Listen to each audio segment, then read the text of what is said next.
BPSC outer mains वाले कैसे हो आप सब। उम्मीद है आप सबकी तैयारी बहुत ज़ोरों पर चल रही होगी। पंचायती राज अंकेक्षक के लिए बहुत ही इम्पोर्टेंट सवाल है आज साइंस एंड टेक्नोलॉजी से, यानी कि विज्ञान एवं प्रौद्योगिकी जीएस पेपर 2 का सबसे खास सवाल इतना महत्वपूर्ण है कि ये सवाल यूपीएससी में भी पूछा जा चुका है। ठीक है, तो सवाल देखिए, शायद आपके ऑडिटर एग्जाम में भी पूछ दे तो कैसे लिखेंगे। ठीक है ना।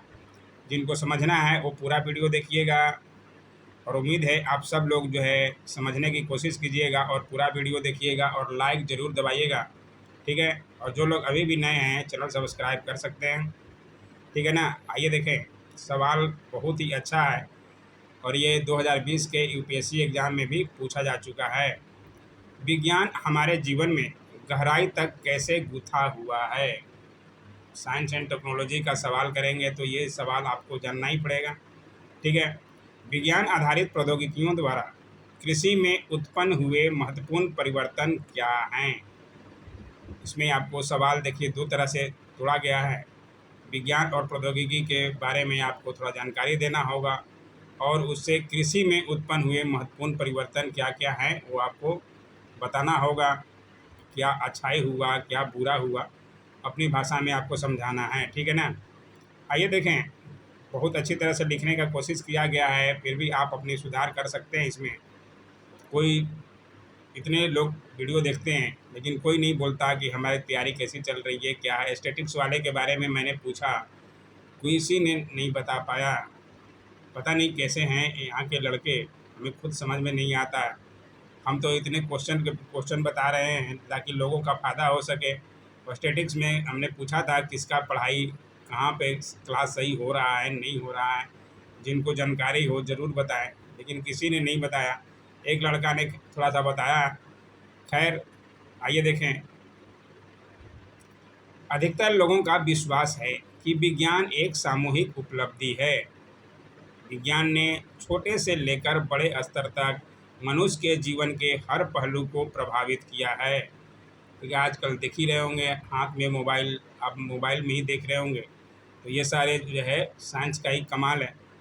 कृषि में परिवर्तन लाने में विज्ञान आधारित प्रौद्योगिकियों की भूमिका इसका एक उदाहरण है। कृषि में भी इसका जीता जागता सबूत है, वही दिखाना है आपको। तो ये देखिए, विज्ञान आधारित प्रौद्योगिकी का कृषि पर क्या प्रभाव पड़ा।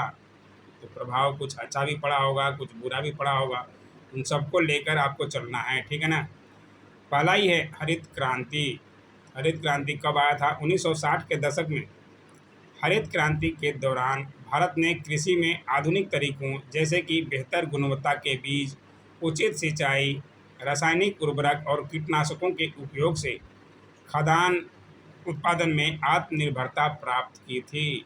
ठीक है, तो हरित क्रांति में अच्छा उपलब्धि प्राप्त किया था। उसके बाद है जीएम फसल, यानी कि अनुवांशिक रूप से संशोधित, जिसको कि जीएम कहा जाता है। फसलों को उत्पादकता और खाद्य सुरक्षा बढ़ाने के लिए कई विज्ञान एवं प्रौद्योगिकी नवाचारों में से एक माना जाता है। ठीक है, उम्मीद है समझ आ रहा होगा। समझ आ रहा है तो अभी भी चैनल सब्सक्राइब नहीं किए हैं ज़रूर कीजिएगा दोस्तों। प्रिसीजन कृषि ये क्या है? सूचना और संचार प्रौद्योगिकी एवं मोबाइल प्रौद्योगिकी फसल सिंचाई प्रणालियों की निगरानी और नियंत्रण में महत्वपूर्ण भूमिका निभा रही है। ठीक है, मोबाइल टेक्नोलॉजी हो गया है, मोबाइल ऐप भी चल गया है, कृषि ऐप सब कुछ चला गया है। कृषि देख ही रहे होंगे, मोबाइल और टेक्नोलॉजी विज्ञान की सहायता से कितना विकास हो रहा है। यदि निकट भविष्य में आधुनिक कृषि को व्यापक रूप से लागू किया जाता है तो लाखों किसान वास्तविक समय पर कृषि से संबंधित सूचनाएं प्राप्त कर लाभान्वित हो सकेंगे।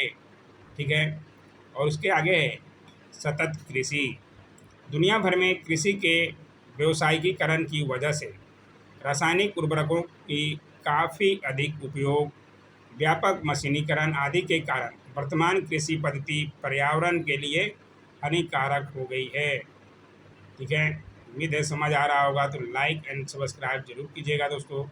कृषि विज्ञान में किए जा रहे शोध कृषि को अधिक स्थायित्व प्रदान कर सकते हैं। ठीक है, आइए देखें। फिर उसके बाद ज़्यादा लंबा क्वेश्चन नहीं था, लेकिन उसके साइंस एंड टेक्नोलॉजी में छोटे ही क्वेश्चन पूछे जाते हैं। उसके बाद निष्कर्ष में है, विज्ञान एवं प्रौद्योगिकी एक वरदान है या अभिशाप? इस विषय पर बहस कभी खत्म होने वाली नहीं है।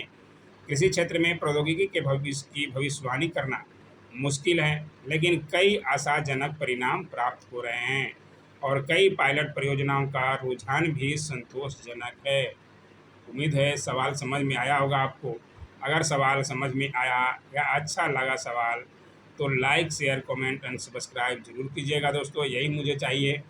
और thanks for watching my YouTube channel. इसी तरह के सवाल और के लिए बने रहें हमारे चैनल पे, तो ऑडिटर वाले तो खासकर बने ही रहें, ठीक है ना। Thanks for watching my YouTube channel.